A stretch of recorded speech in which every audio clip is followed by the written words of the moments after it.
গত 4 বছরে ফুটবলের এক নম্বর দল আর্জেন্টিনা। যদি খেলোয়াড়ের কথা বলা হয় তবে এই সময়ে অনেক বড় বড় খেলোয়াড় না উঠে এলেও এর মাঝে তাদের চেয়ে বেশি অর্জন করতে পারেনি আর কেউই। লিওনেল মেসি ও লিওনেল স্ক্যালোনির দারুণ রসায়নে দুহাত ভরে সাফল্য পেয়েছে আর্জেন্টিনা।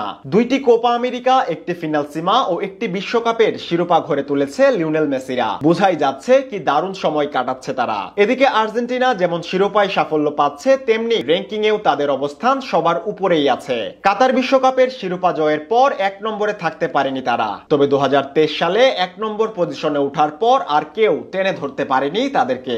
এরপর 2 বছর পেরিয়ে গেলেও সেই 1 নম্বর পজিশন ধরে রেখেছে তারা। 10 জুলাইয়ে সবশেষ ফিফা ঘোষণা করেছে দলগুলোর র্যাঙ্কিং, সেখানে বরাবরের মতো সবার উপরেই আছে স্ক্যালোনির দল। তালিকায় 1 নম্বরে থাকা আর্জেন্টিনার বর্তমান পয়েন্ট 1885, যা তাদেরকে 1 নম্বরে রাখতে সাহায্য করেছে।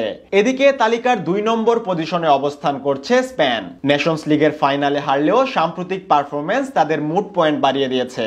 বর্তমানে তাদের অর্জন হচ্ছে 1866 পয়েন্ট। এদিকে তালিকার 3 নম্বর পজিশনে আছে বিশ্বকাপের বর্তমান রানার আপ দল ফ্রান্স।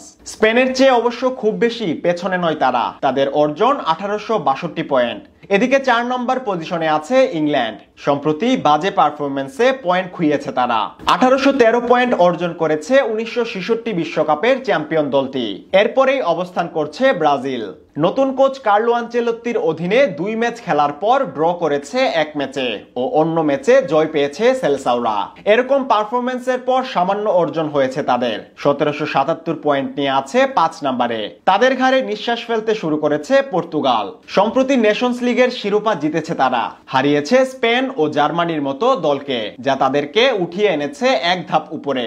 1770 পয়েন্ট রোনালদোর দেশের। সেরা 10-এর মাঝে আরো আছে নেদারল্যান্ডস, বেলজিয়াম, জার্মানি ও ক্রোয়েশিয়া। এদিকে অবনতি হয়েছে বাংলাদেশ ফুটবল দলের। 183 নম্বরে থাকা দলটি নতুন র্যাঙ্কিং এ পিছিয়ে গেছে এক ধাপ। প্রীতি ম্যাচে ভুটানকে হারিয়ে দিলেও প্রতিযোগিতামূলক ম্যাচে হেরেছে সিঙ্গাপুরের কাছে, যার ফলে 5 পয়েন্ট কমে গেছে বাংলাদেশের। এমন ধাক্কা খাওয়ার পর এক ধাপ পিছিয়েও গেছে তারা। আগামী সেপ্টেম্বরে 2টি ম্যাচ খেলবে নেপালের বিপক্ষে, যেখানে ভালো করতে পারলে আবারও উঠে আসতে পারে উপরের দিকে। এখন দেখার বিষয় কি হয়। ফুটবলে তো প্রত্যাবর্তনের পালা, সেই ধারা বজায় রেখে এগিয়ে যেতে পারে কিনা সেটাই দেখার বিষয়।